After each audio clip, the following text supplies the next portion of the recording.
So when you look into the left, you see that our ancient ancestors knew they were connected, even when they created the Sir Dabs, which is a statue of a representation of the king's spirit connected to the sun, astro projecting his spirit into the sun.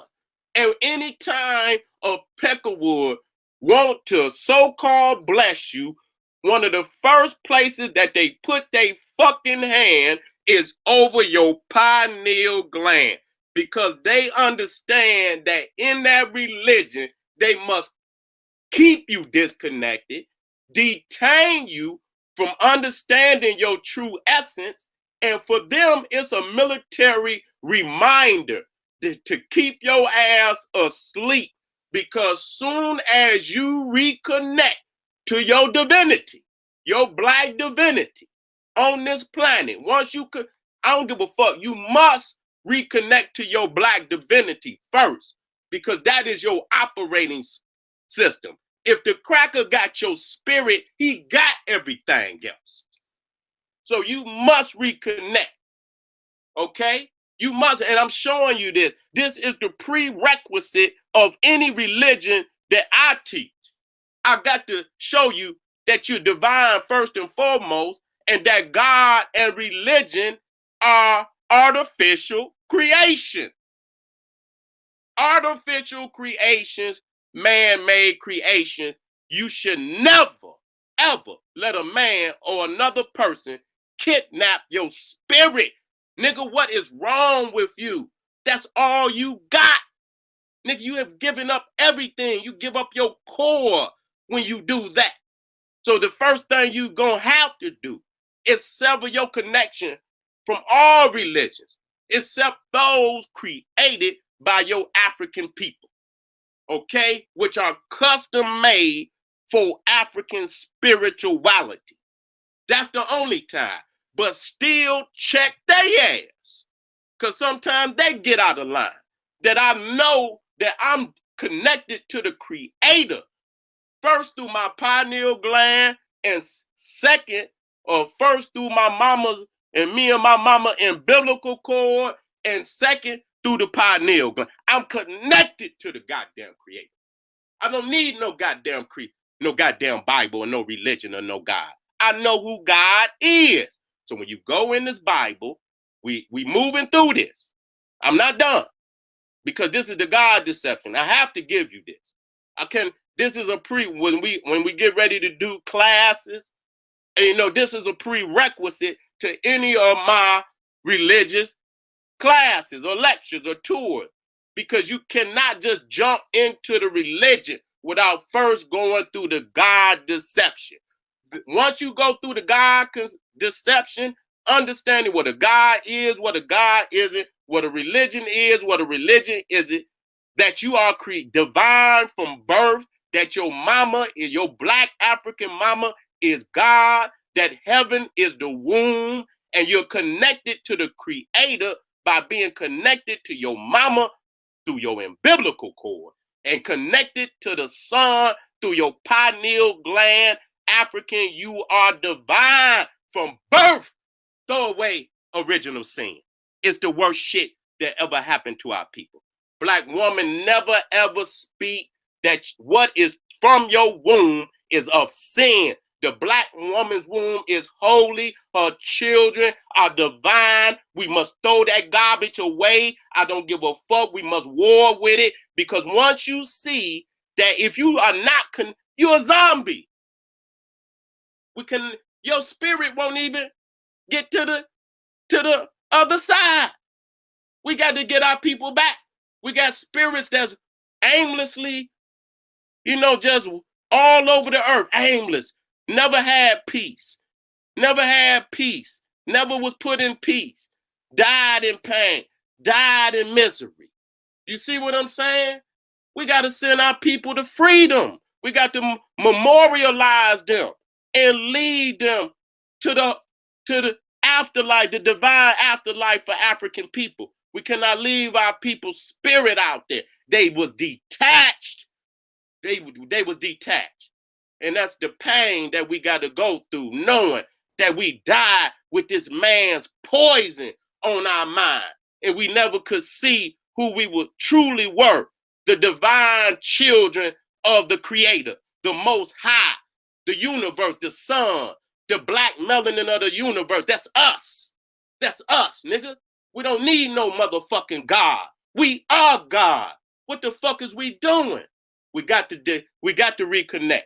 Keep fucking with me and Pharaoh, because these are the lectures that's going not when you very well may be connecting now, but you need to enhance. You need to develop your connection and learn of more connections. And nigga, become a living deity on this planet while you breathe. Let me keep it moving. Y'all didn't call me on the good one today, baby. Y'all didn't call me on the good. Y'all didn't call me on the good. Can I come up out of this one? I'm gonna come on up out of this. Let me go on off into this lying ass Bible, the Holy Bible. Not HOLY,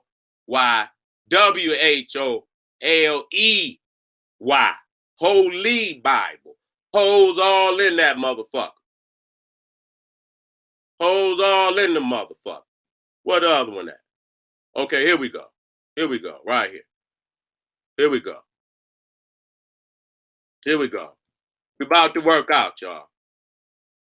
We're about to work out.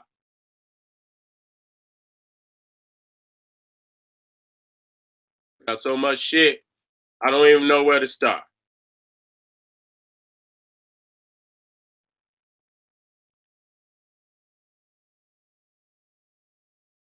I'm gonna start here.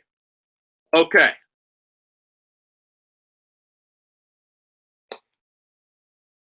Now, right here is Acts 7. Okay? Acts 7, verse 23, verse 30, and verse 36. What am I about to show you here? I'm showing you the life of Moses. Okay? And why am I showing you the life of Moses? Because I'm trying to prove to you today that Genesis is not the first book of the Bible, that Exodus is the first book of the Bible. People say, Sadie, you full of shit. Prove that, nigga. Prove that. Okay, then, let me go to work. Acts 7, verse 23. Okay? And when he was full 40 years old, it came into his heart to visit his brethren, the children of Israel. And when 40 years were expired, they appeared to him in the wilderness of Mount Sinai, an angel of the Lord in a flame of fire in a bush. Now, in verse 30, he's 80 years old.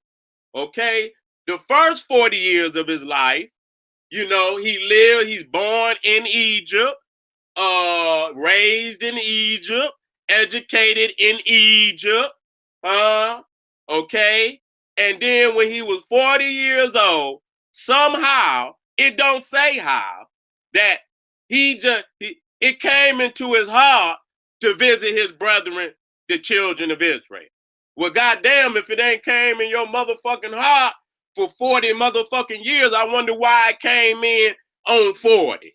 You know that got to be allegory. Because, nigga, if you ain't knew you was connected to this motherfucker for 40 years, how the fuck did you know unless your mama came and said it don't say? So somehow, out of nowhere, it came into his heart. And he kills Pharaoh's soldier, who he sees, whooping one of his Hebrew brothers. He kills Pharaoh's soldier, and the Hebrew don't even appreciate the fact. Because, nigga, he say, motherfucker, what you gonna do? You gonna kill me like you killed the king's soldier? And so Moses knew that, that it was known who killed the Pharaoh soldier, so he fled. So he was 40 years old when he fled Egypt. Then he spent 40 years in the wilderness of Sinai as a shepherd, and at 80 years old, the Lord talks to him in a bush. And from that period of the bush to Exodus, till he gets out of Egypt, and then 36, he brought them out. After that, he has shown wonders and signs in the land of Egypt and in the Red Sea and in the wilderness for 40 years. Okay, so the last 40 years of Moses' life, he lives to be 120 years. The last 40 years of Moses' life, they were in the wilderness. Okay, they were in the wilderness, and that's where Moses receives the 10 Commandments in the wilderness. So he received the 10 Commandments in the last 40-year period of his life.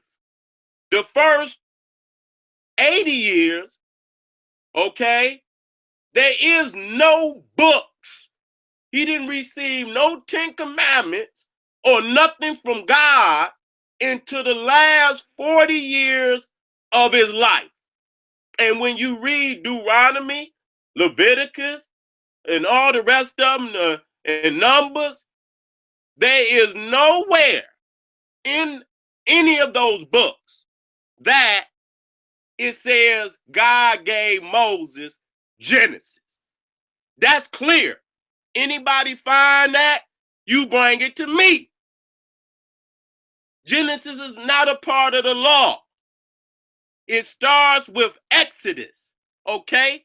Because when Moses, if he's the author of the goddamn book, and Exodus opens up, and Moses is a baby on the Nile, he don't receive the books until he damn near 100 and some years old. So that's very key. That's very key, because we're going to look at everything that came before when Moses got them goddamn books. And it will be clear that Exodus is the first book of the Bible, since the book opens up with Moses as a baby. He ain't got no goddamn books. How the fuck you gonna put Genesis first and Exodus opens up with Moses as a baby? You can't put the goddamn books before the goddamn man's birth. You goddamn dumbass nigga. He the one wrote the damn book. If you look at Genesis, it says what? The first book of Moses. Let me keep it moving.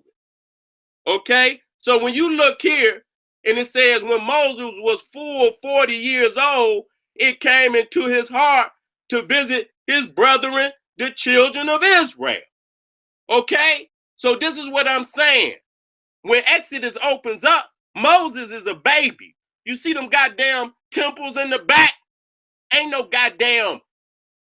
even no Hebrews to be building no goddamn pyramids. You bitches don't even exist nowhere in the literary world, even though we know that the book today is no older than the AD period. But we're dealing with what the Bible is saying occurred. Okay? So the first 40 years of Moses' life, he was an Egyptian. He was in there on them goddamn walls. So it also says that Moses was learned in all the wisdom of the Egyptians. We're going to show you what he learned. Right here it says, and when full 40 years were expired, there appeared to him in the wilderness of Mount Sinai an angel of the Lord. So when God talks to Moses the first time, he's 80 years old. God ain't even talked to Moses until he was 80 fucking years old. So up to this point, there is no books.